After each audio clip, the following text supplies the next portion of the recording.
All right.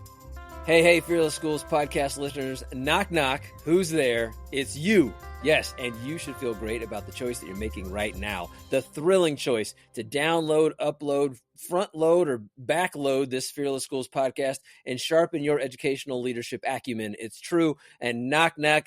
Guess who else is there? It's me, Dr. Drew Tomlin, current middle school principal and your loyal Sherpa on the mountain of this pedagogical climb, bringing 30 plus years experience in the schoolhouse and a lapel pocket full of heartfelt enthusiasm with every step that we take together. It's true. And you know who else is here? Walking step by step as we ascend to great new heights. That's right. It's the one and only Director of Professional Learning for CLS Creative Leadership Solutions. It's Dr. Ann McCarty. How's it going, Dr. Ann? Super geeked to be here tonight. I'm not a Sherpa on a mountain or anything like that. But Drew, it's great to see a familiar face. Yes. It's been a while since I've gotten to see this face. And I can't wait to learn more about all the things that he's been up to since the last time I saw him. You know what? I'm excited too. And I know this is an audio podcast only, but yes, it is a face that we know and have known for a little bit. So listeners, you're going to enjoy at least his voice. You know, that's nice. All right. So it's better that way.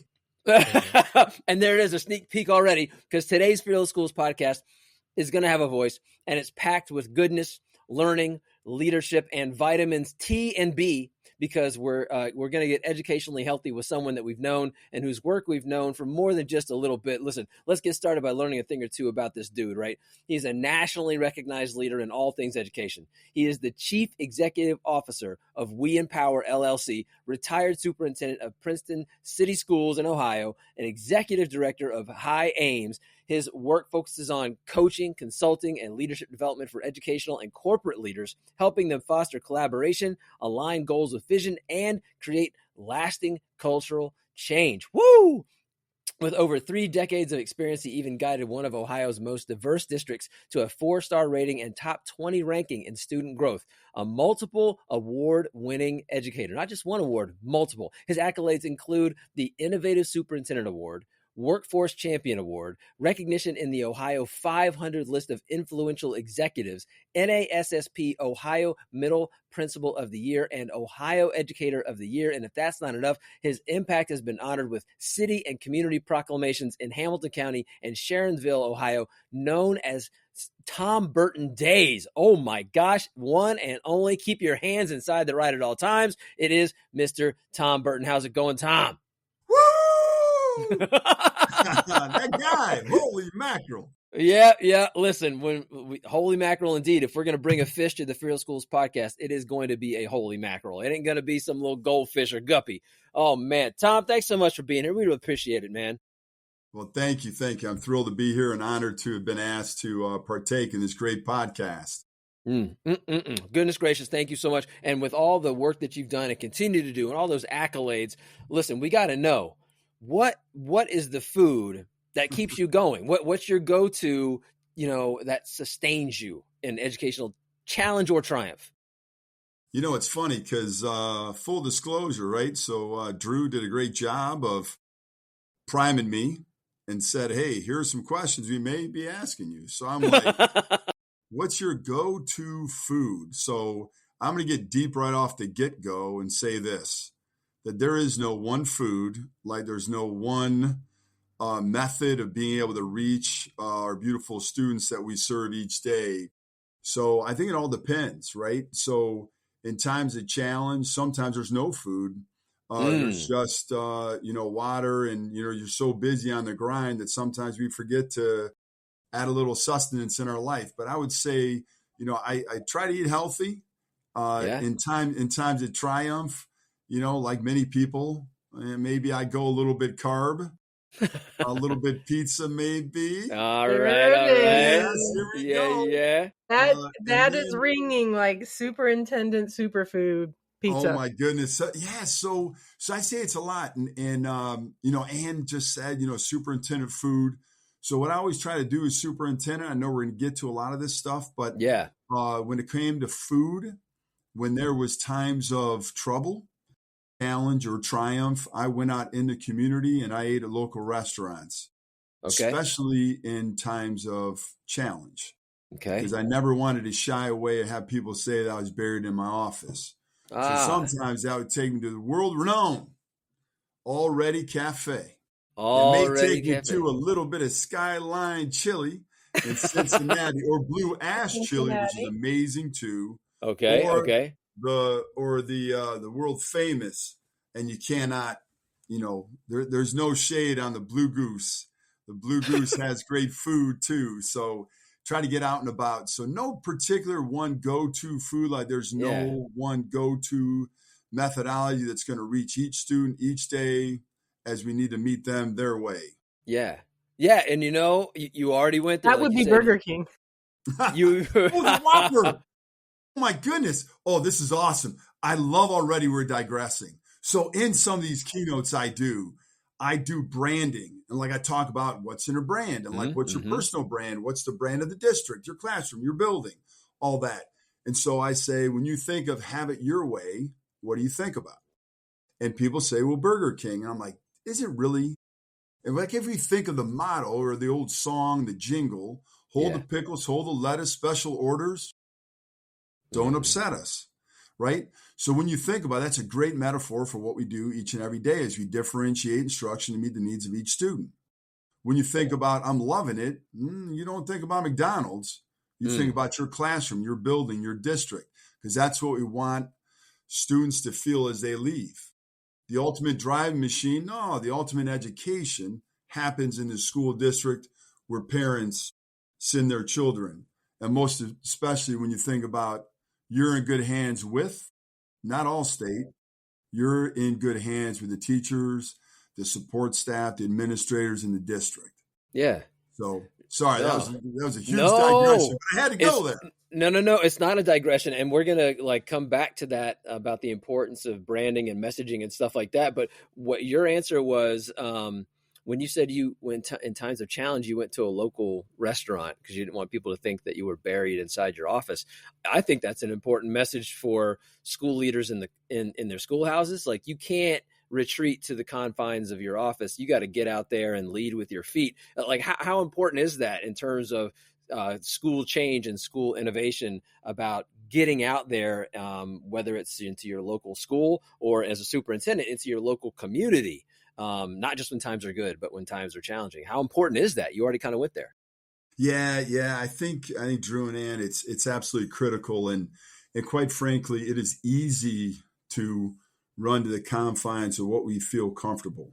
Mm-hmm. But I think it's in that discomfort that allows us to really be stretched and to grow at new levels. As Henry David Thoreau, to reach levels previously unknown, right? Mm-hmm. And so I think that's super critical to do.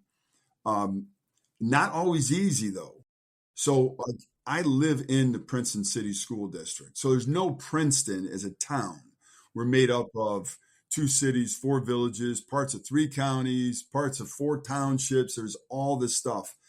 But I live in the district, and I know some of my colleagues, whether principals or superintendents or teachers, they would always ask, Tom, living in the district, you couldn't go anywhere without people knowing you, anywhere Right. without people being, kind of disruptive to your weekend or whatever. And I would say Yeah. this, I welcome that each and every time, because of this reason. If somebody comes up to me on a weekend when I'm doing grocery shopping or when I'm at a restaurant and they're unhappy, if they're not talking to me, who are they talking to?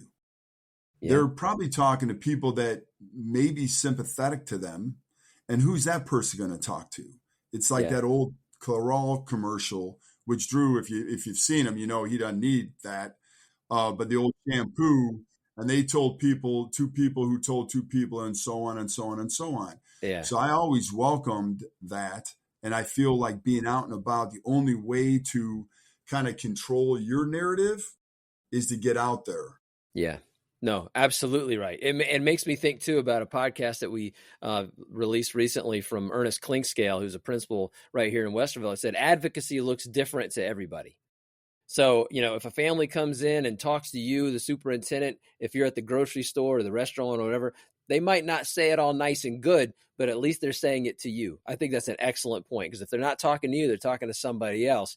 Did you, in terms of your comfort with discomfort, was that something, I want to take us back to little Tom Burton, right? So your origin story, right? Were you always comfortable in discomfort? What kind of a student were you? And who helped you learn strategies, anything like that inspired you to be the person you are today, to live in that discomfort so well?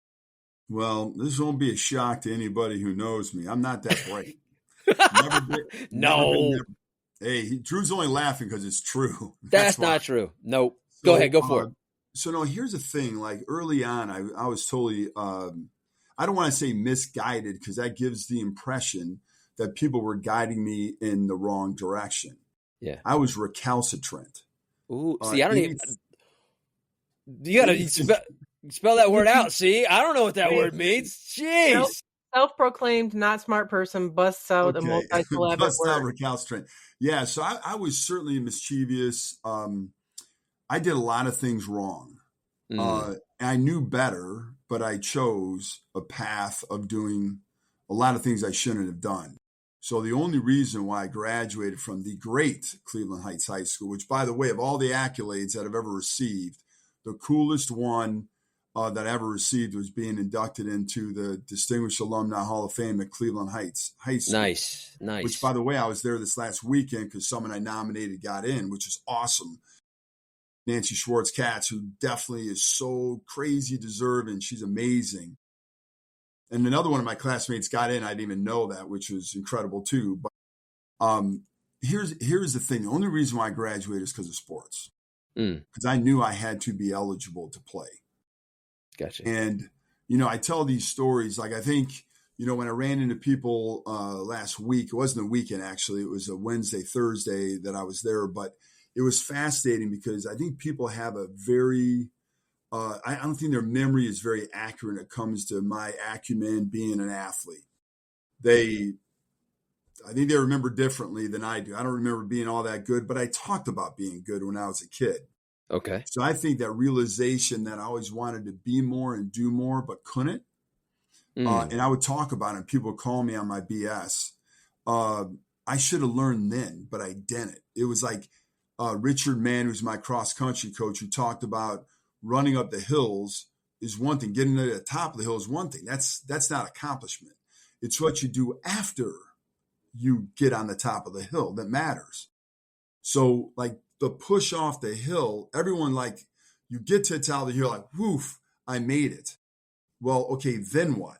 Yeah. So I love that lesson that he taught me. Mr. Haskins, who taught me to like hold myself accountable for my behavior when I cut a class and wasn't going to graduate. Yeah. And literally, without even pushed me so that I would study differently. Yeah. And actually push myself to new heights. And when he said it's not enough, when I got an A on this test, one of the first I ever got in high school. Right. And then I took another one and got another A. He goes, "Oh, Tommy, this is great, but it's not enough."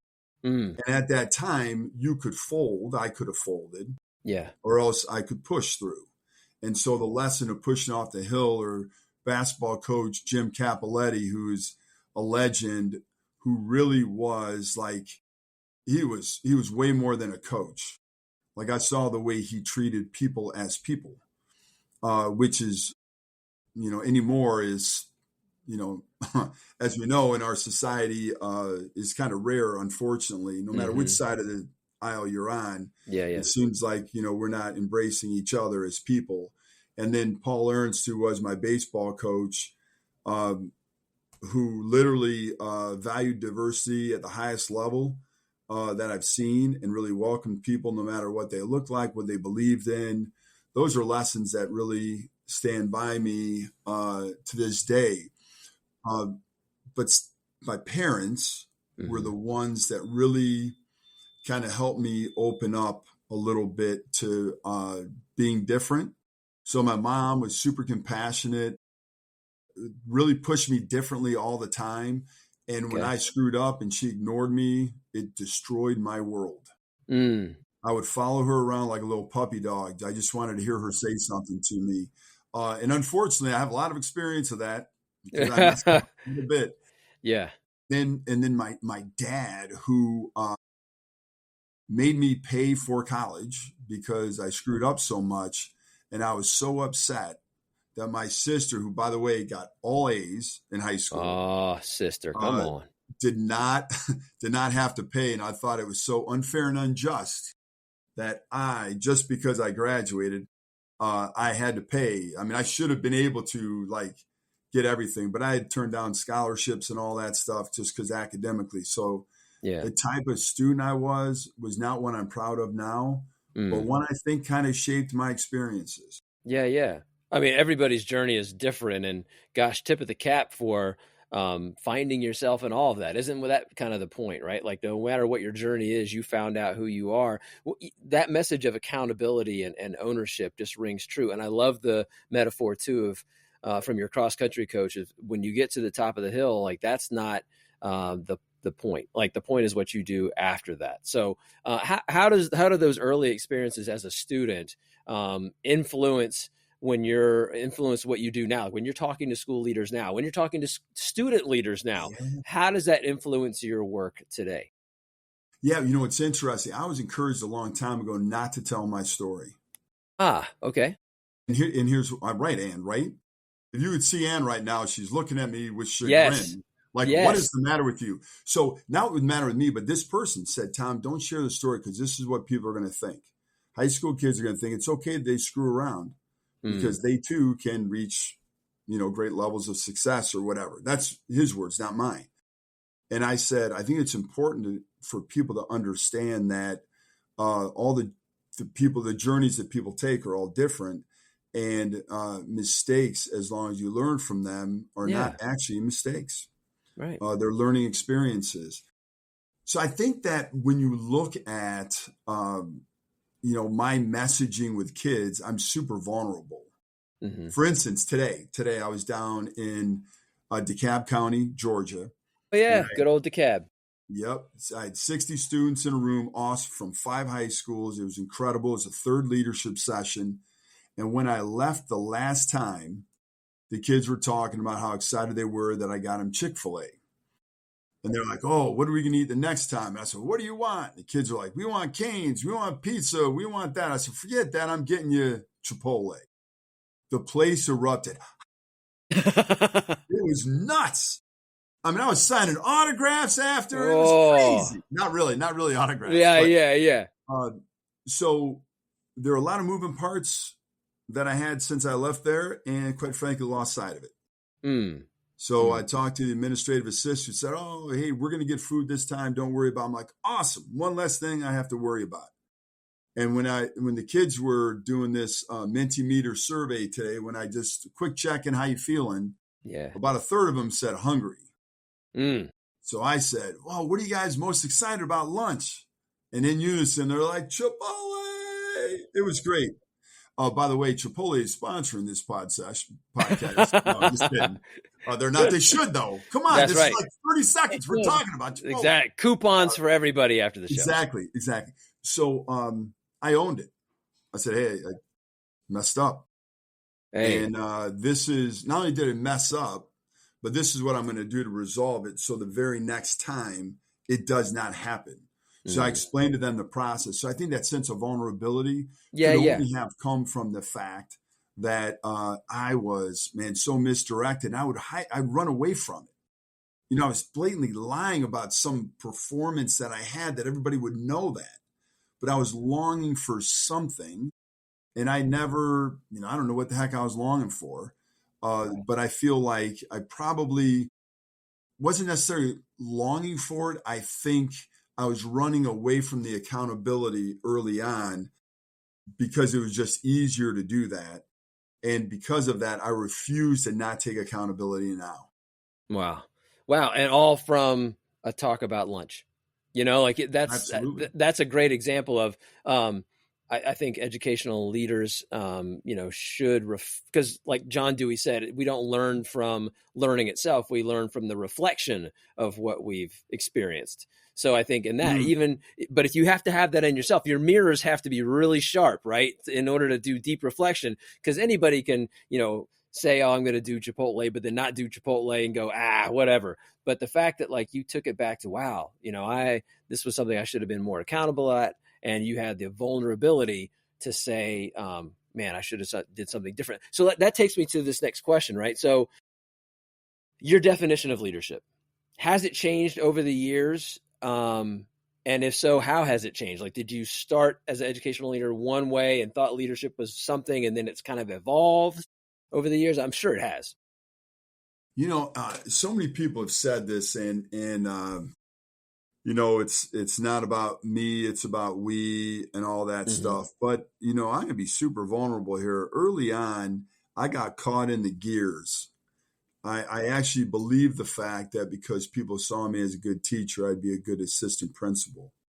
And I believed that because people saw that I was a good assistant principal, I'd be a good principal, good central office, good superintendent.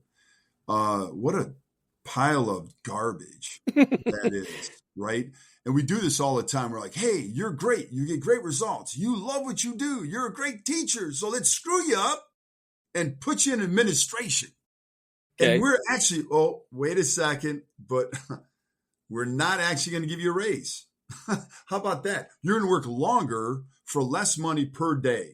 That sounds like an awesome idea. So if you're a teacher vacillating over whether or not you want to go into administration or whatever, I loved administration. That was perfect for me. But the reality is it's not perfect for everybody else. You have to make it about others each day, not all the days, not every day. Those are groups, each day, like each student. Like we have to understand that. So like each day is not going to be easy. Right. So I think from a leadership perspective, when I first got my first leadership class, maybe, or my first administrative job, early on, I realized that I had to take a back seat from Tom Burton and had to put others in the front seat. Yeah. And when I'm in the back seat, I don't want to be a backseat driver either. So it's really hard. It is hard. Yeah. But I feel like if you look at like a true definition of leadership, I think that has to evolve, right? I think it evolves with situations, the true situational leadership, I think is the only way to do it because each situation is different. So I think, yeah, sure, it's evolved. Has it changed significantly? I don't know, because I always try to make it about other people. And, I'm going to go back to this just for a second. Yeah, absolutely. It's the young Tom Burton would have sat here with a smile on my face, listening to all the accolades. Would have been like, yeah, look at me, this and that. Yeah. Of all these awards and all that stuff. And, I only accepted those, only wanted those. And I turned down some really big ones I'm not even talk about because, they're big, but it's always been about other people. And so when I was on the stage talking about some of these awards, I made about other people, those people who lifted me, those people that were by me when I wasn't even by me, but they were by me. Yeah. Right. And I think that's a big message because I think so many times we're searching for something. Yeah. And a lot of times we view that as happiness. And so when you think about that, like that longing for that longing for what does leadership mean? What does that mean? We just want to be happy people. I look at this story that was, you guys may have heard about this. It's 3 genies. Have you heard this? Oh, no, go for it. What you got? So 3 genies were tasked with finding happiness or hiding happiness, from humanity. So the first genie says, I got this great idea. I know exactly where I'm going to hide it. They're never going to find it. I'm going to hide it on top of the tallest mountain. And the other 2 genies said, well, why would you do that? People have climbed Mount Everest. They've climbed the tallest mountains. They're gonna find it. And then the other genie says, you know what? I'm not going to hide on a mountain. That's a mistake. I'm going to hide it in space. And even though they've flown to the moon and Mars, it's infinite places I could hide it.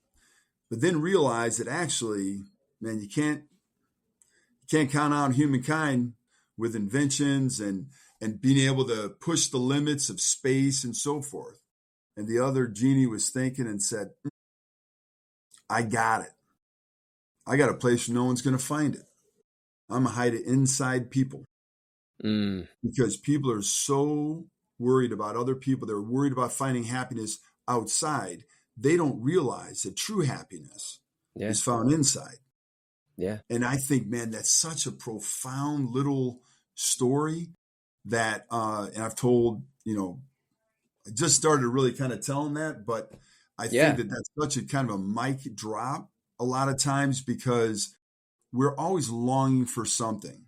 So leaders are looking for like the panacea, like what am I going to be able to do so that I can snap my fingers, the climate's going to be awesome, teachers are going to love their job, kids are going to skip outside school, holding hands, saying, we love the school. But we know that that doesn't happen. But I think if you reflect to your story earlier, your metaphor earlier about holding this mirror. Yeah. Sometimes we carry all these different mirrors though, Drew. If you think about this metaphorically, we carry this huge mirror no matter where we look. That's true. All we see is other people. We carry a mirror that's so small, no matter what we do, all we do is see ourselves. Or we find a mirror that's maybe a little bit distorted because of the baggage we bring. Maybe some really horrific things have happened and we carry a mirror that's shattered. So when you look at ourselves, we don't see ourselves as a whole. We see ourselves as a bunch of pieces that are yet put together. Oh my gosh. Oh my God. This is poetry. I'm not listening to a podcast. This is like the Burton poetry. Yeah. It really is. It really is. Cause, what you've described is, I think, what a lot of leaders get, like you said, kind of fall into a trap. And I could say we've kind of run parallel tracks in some ways, in the sense that we get caught up in the image of leadership or maybe the performance of leadership, and maybe the accolades and awards that might potentially come our way if we do it well. And I also there's an expression where, especially for assistant principals, you get accolades for being a fixer. But then are you a multiplier? Have you ever heard of that expression? Like, so an assistant principal is often rewarded for fixing things and getting out there, getting tasks done. But then when you become a principal or, higher into the educational stratosphere, the becoming a multiplier is what you really should aspire to be. What does that resonate with you? Where would you take that? I agree 100%. Liz Wiseman wrote the book Multipliers, which is amazing. There you go. See, I don't read a lot, so that happens. And there's actually, I think way better than that is Impact Player. Because I feel like people, if we buy into the concept that we all are, regardless of title, position, we all are impact players and we all can make an impact that's positive, the climate certainly will do. The climate will do and feel different than it did the day before. And when I say do, climate is something that actually is livable and breathable. When you travel all over the country, you go into middle school and you're like, wow, I just kind of feel a little bit different about why I'm here. It's just crazy, right? So there's no question about the fact that from a leadership perspective, and especially your role or what you just mentioned about assistant principals being the fixers. But think about this. Like, I'm going to go back to a point I made about 14 minutes and 26 seconds ago, maybe not even that long. Gotcha. About, we get caught in this gear of what's next. And when you think about an assistant principal who's grinding they're grounded and pounded, they're doing amazing things. Yep. And we're like, okay, now, instead of doing daily tasks that are required for a super high functioning organization, and you do it like you're the fixer, you're filled with tenacity to get it done. Now we want you to wonder, going to Patrick Lencioni's 6 Types of Working Genius. We want you to wonder, we want you to invent, and that's not who they naturally are. So therefore, they do not find joy, energy, or fulfillment with what they do each day. Yeah. Or there's no. Go ahead. Yeah, go ahead. No, go ahead. No, Drew, I want to, because we used a lot of words, and I want to kind of pull a couple of things together here for our listening audience. Tom, this is always my job to make sure that they know where Dr. Ann provides the guardrails for the highway of the podcast. So you've talked about kind of your journey in leadership in that back seat, like really forcing yourself into that back seat. But then we move to really learning how to love yourself and then finding the joy in that. So schools are crazy right now. Like things are just a little bananas. I mean, everywhere I go, like the principals are struggling. Like it's just hard right now. Truth. And it's a job that's hard to find joy in. And so I would ask Tom, over your years and through all of the things that you encountered as a leader, what grounding strategies would you have for our listeners, for those who are leaders, especially new leaders? Like how can they find joy in their job, and how can they learn to love that person that they are? Because it is really, when you're first in leadership, you kind of look at yourself and you're like, who is that person over there? Mm-hmm. You have this, like, you've got to be this person.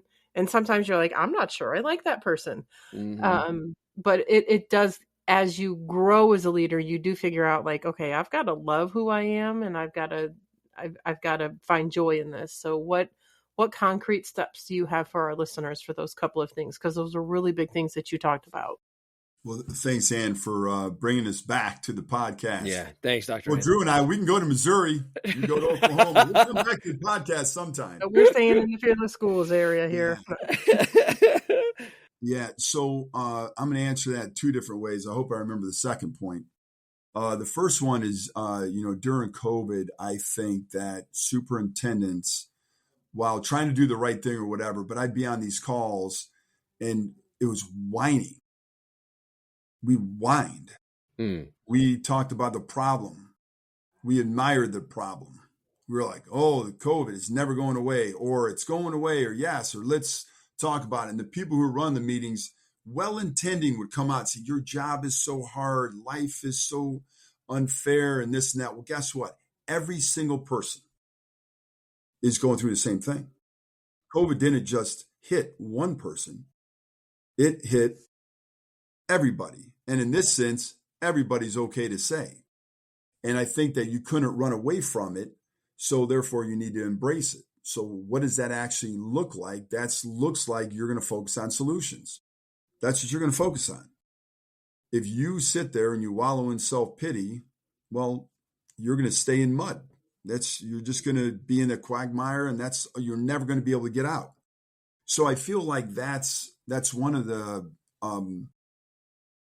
things is to reach out, to give you some concrete. So when you feel down, reach out to those people who you trust, but also reach out to those people that may not necessarily always be in your corner, and embrace them. Show that vulnerability, express that, and say, listen, I'm really struggling right now. And I know life is hard for everybody, but I need some help with A, B, and C. I think that reflective nature that Drew talked about earlier is really, really critical, because again, like when you said school is crazy, well, guess what? School's always been crazy if you're going to look at school always being crazy. Like, get outside. Like, I get it. Like, I could bore you guys for days with stories just since I retired, working with these great school districts with great people and stuff that leaders are dealing with. I talked to a high school principal last week dealing with some big stuff. 2 middle school principals last weekend dealing with big stuff. Well, guess what? Everyone deals with stuff. Mm-hmm. And I would say this. So this great book, The Bridges of Madison County. There's this wonderful, you're like, where are you going now, Tom? I'm coming back, Dan. The guardrails on Tom again. There you go. I'm coming back. He found an off-ramp. He's on the off-ramp. Okay. So I'm going to say this. In a universe, and this is this quote, in a universe filled with ambiguity, this type of certainty happens once and only once, no matter how many lifetimes you live. Well, guess what? It's the exact same thing. School is crazy. Life is crazy. If you look at it like that, that's a certainty. There's no ambiguity to that.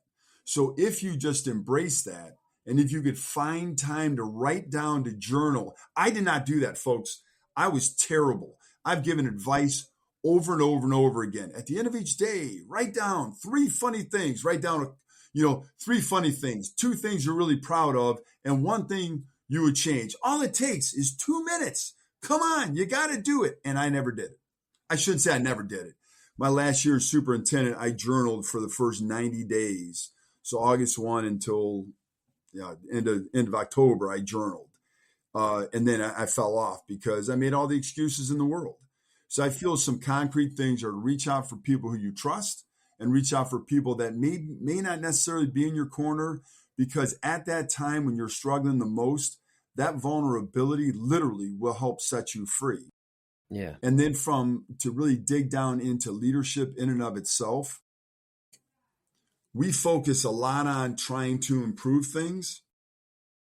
There's this old adage, you don't have to be sick to get better. So like some of the things that you're doing that you're crushing, maybe we can make some adjustments there and even get stronger. And then in that, you find that joy and you kind of relive that. Plus, I'm telling you, I had some really challenging days as superintendent. 10 of the worst days of my entire life were when I got phone calls that we lost students' lives. 6 by violence, 2 completed suicide, and 2 by natural causes. Horrific days.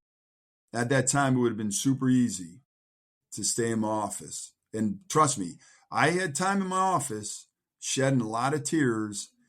And I have to tell you, it would have been easy to be in there. But I have to remind myself of the joy of why I do what I do. Get out, get in front of kids, and kids are going to make you smile. They're going to make you laugh. They're going to remind you. They're going to make your heart warm. Yeah. So those, I think, are the 3 or 4 things that I would suggest, Ann. Yeah. No, I'm going to try to summarize. So reaching out to people that you trust. Also, you said, like, don't wallow in your pity. That's the first step. It's like realizing, hey, I'm wallowing here. I need to reach out. I need to ask for some help. You also said, we're always dealing with stuff. We're always dealing with stuff, no matter what it is. And gosh, I also want to say, don't beat yourself up. I mean, I don't know if that's something that you actually said directly, but I think sometimes that what we accomplish, we need to reward ourselves more for that. Like, don't beat yourself up about it. Like you were saying, like, you didn't have time to journal. Well, yeah, that's okay. That's all right. It doesn't mean that you should never do it, but it's a realization that, like, time is a hard resource to capture and to do all the things that we know we should do to be reflective. And the last thing, I don't know if you said it was, I think about this a lot. You become what you chase. You become what you chase. So for instance, like I think about cafeteria duty, right? And I love lunch duty. I love cafeteria duty. But if I spend like 3 whole grade levels, because we have a 6, 7, 8 building, if I'm in there for all 3 periods dealing with it, sometimes I turn into a different person when it's done. So I need to remind myself, if you're always going to chase discipline, if you're always going to do that one duty over and over again, you're going to become the thing that you chase. So chase something great. Chase something good. Don't get stuck in the one track. So I appreciate you reminding us about all that, Tom. That's good stuff. You've also talked about, we mentioned earlier, how you've been involved in student leadership. So why is that work so important to you now? Talk a little bit more about that, like the inroads that you've made with that. Why is that work so important to you and to schools and communities? Where do we go from there? Well, I need to be consistent here and digress right off the get-go. Nice. So here we go. And 30 seconds, and I'm good. So, Drew, when you were talking about like kind of giving yourself a break and all that stuff, realizing that, here's the other thing, that like a tried and true practice we should avoid all the time. Yeah. People complain about complaining. Stop it. The teachers, the administrators, the board members, the community that's complaining, if we complain about them complaining, then we're going down rabbit holes we're never going to get out of. Right. So I think that's something that's really important. And we believe that we should never do that, but yet our behavior is that we do that. So actually, do you believe it? I say no, because your behavior, how you behave matters. So I love the fact that you were talking about chasing, the cafeteria duty or chasing these things. I think we have to really understand what you believe in, and does your behavior match what you say you believe in? And that probably, to go back to your question, that I think is critical. Take a step back. Is your behavior mirroring what you say you believe? I believe each student can learn each day in their own way, but yet we don't differentiate. We don't have equitable practices. Then you don't believe it. Listen, it's okay, but you have to recognize it, reflect, and then move. So that's what I try to do. Here you go, Ann. Here I'm coming back. That's what is so important with student leadership. Nice. Because if we don't show, if we don't model, if we don't embrace it, the very first slide I have after I have these, and I've multiple districts. So in the last week, Cleveland, DeKalb, Chicago, Michigan, a bunch of different places. I'm going out to California later, going to Utah later this week. So all these things happening. I have one slide I start with every time. Believe. And when I say, what does it mean? And the kids dive into it right away, right? And then I just simply say, do you know anybody in your life that says one thing and does another? Oh, right there, Drew. Every time. Man. Yeah, every man. time, right? So, and I was one of those people too. Like, I'm not shying away from it. I think sometimes we put ourselves, on these pedestals. Now, I don't know why. Again, like, not that smart, not that special, shocker, not that good. But the reality is, for us, you have to help kids understand that this is a journey. It is not a destination. Mm-hmm. So we learn through the process. We don't learn and then stop and be like, oh, hey, I learned. And I hear people say this all the time. I can't wait to never go back to school again. I got my master's. I got my PhD. I got my EDD, all that stuff. Well, guess what, loser? You do every single day. You know what it's called? It's called life. Yeah. And while you may not be flipping a page or going to class, man, you're in school all the time. So I help and support kids each and every day understand that, you know what, man, they're so beautifully special, like everybody else. Mm-hmm. That when you look at leadership is a journey just like our life. And for us to do and be more, we have to understand that this simple notion that we can, should, and need to do more is only good if you add a fourth word. If you can, should, need, and will do more. And I think that, I would like to think that all the kids down in DeKalb today, or in Ypsilanti yesterday, or in Brooklyn or Ridgeland 122, or all these different school districts would really understand, Brooklyn would really understand that right off the get-go, that those tenets are critical, and those are lessons that they could take with them their entire life. And by the way, we do a horrific job, including Tom Burton, of really helping kids learn about leadership. You know what we're great at? We're like, hey, we're in student council. We're developing leaders. Right. National Junior Honor Society, we're developing leaders. You may have a leadership council. What do you do with that? Mm-hmm. We're like, we have a leadership council. We allow kids to express themselves. Awesome. Amplification of student voice is critical. But then what? Mm-hmm. How do you help kids learn about leadership skills? Some schools have leadership classes. Awesome. What do they do in there? It's the learning is one thing. Mm-hmm. It's the amplification of student voice is another thing. Mm-hmm. And then ultimately, when do we learn best? By doing. Yep. So what does that actually look like? So all these student leadership workshops, these series I do, it always leads to whatever the kids feel is a need that they're trying to fill. So whether it's Beautification Brooklyn, whether it's starting a student today, actually, what the kids talked about was they were struggling with some like they said, well, adults really need to understand more about us. So they want to do a district-wide panel and have teachers and administrators ask them questions, video it, break it down, and turn it into something that can be revolving. What? Right.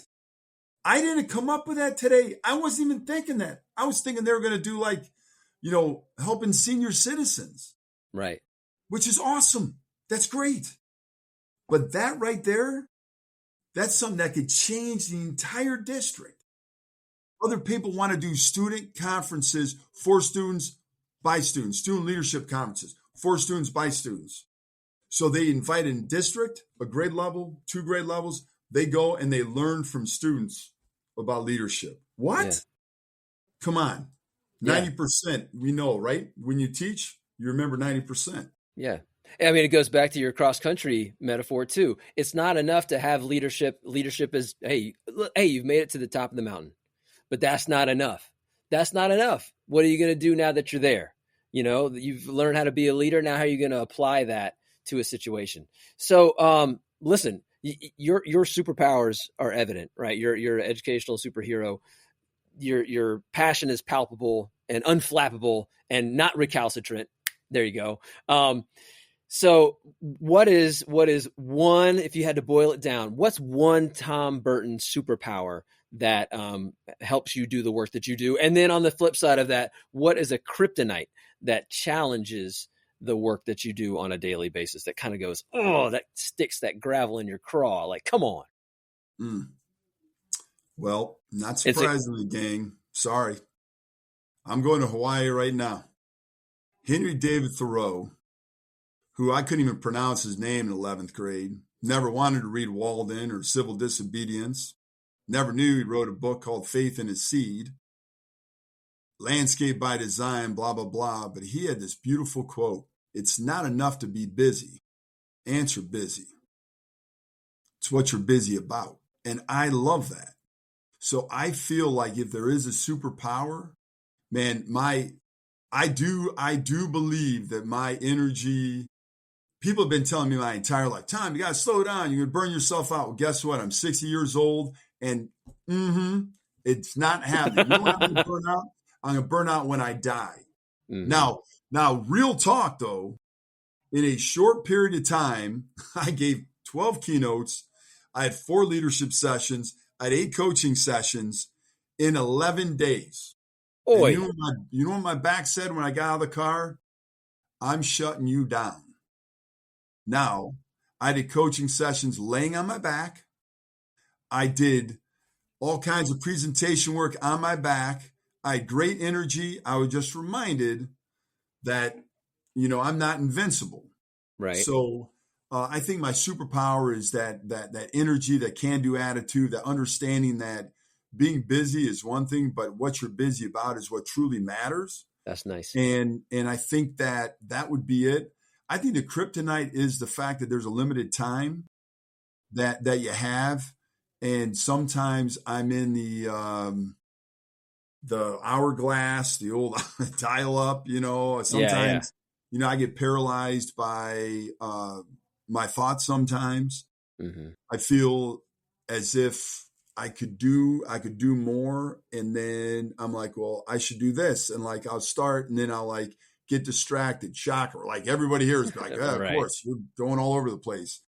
But that's really kind of my kryptonite, is that I need to be a little bit more focused at times when focus is what's required. Yeah. And be, I know I mentioned Patrick Lencioni and the 6 types of working genius. Mm-hmm. And I do a lot of training around that. But when you think about the 6 types, think of widget, WIDGET. So wonder, invention, discernment, enablement. Wonder, invention, discernment, galvanizing, enablement, tenacity. Thanks, Ann. And so when you think about those things, the genius of that is that if you could spell widget, struggle with that. But everybody would understand those words. Yeah. Like I'm not trying to remember 5 strengths. Like, oh, Ann's 5 strengths or what? But if I know that Ann is wonder and invention and I'm enablement and tenacity, if you think about this, like a 30,000 foot level, right? So wonder is the people that they love to ask questions. Like it's beautiful. Like, so they ponder, right? Mm-hmm. All the way down to tenacity, which is actually completing the job, right? Mm-hmm. So when you think about that, I am invention and discernment all day long. I'm like, I love to create stuff. And then I think I want to do this or I should do it, right? I love it. I'd spend all darn day doing it. And I don't get burned out if I'm in my working genius. Actually, people don't get burned out because of the workload. They get burned out because of the work. Mm. Now, I want you to sit in that for a second because it sounds like I just said the same thing. I did not. No, The work that you do matters. How much work you do actually to a certain extent doesn't if you're in your working genius. So for instance, when you think of me, the kryptonite for Tom Burton, I got to do 12 invoices tomorrow. That is my kryptonite. And you want a job, I'll hire you doing that crap. I can't stand it. And I'm terrible at it. So I know that. So that's my kryptonite, like the focus, the tenacity sometimes. And I know that I embrace it. So I do like short stints, super focused, and I get out. I'm never going to make it a strength, never going to make it a genius. It's a frustration of mine. I just live with it. Yeah. No, but I think that kind of goes back to the reflection of self, and that your happiness is within yourself. And so realizing that, I think when we realize what our limitations are, it allows us freedom to grow in those other areas. And gosh, I got to check out the 6 types of genius. I did not know that was a thing. I thought there was only, a couple, and I'm not either of them. So, listen, I want to say thank you, Tom Burton, we wish we had even more time, but, the clock is a ticking, and, the guardrails are up, and, Ann's trying to get us, back on the main streets and stuff like that. Thanks for sharing your insights with all of us here on the podcast. Our audience had buckled their seatbelts and checked their mirrors and looked with wonder through the windshield of education. And as they drove down the road, they found you at the off-ramp of hope, empowerment, and optimism. It's true. It's true. And listen, hey, Fearless Schools podcast listeners, you did it. You know what you did, right? You took time out of your listening lives to check out another Fearless Schools podcast brought to you by Creative Leadership Solutions. And listen, be proud of yourself. Pat yourself on the back. Go to www.creativeleadership.net and then subscribe to and share this podcast with anyone and everybody that you know. Next door neighbors, across the street neighbors, down in the valley neighbors, up the creek neighbors, whoever and wherever they are. Listen, I'm Dr. Drew Tomlin, host of your Fearless Schools podcast, wishing you well and saying stay fearless on the right road forward. Thanks so much, Tom Burton. Thank you, Dr. Ann. Thank you. Drew. All right, guys.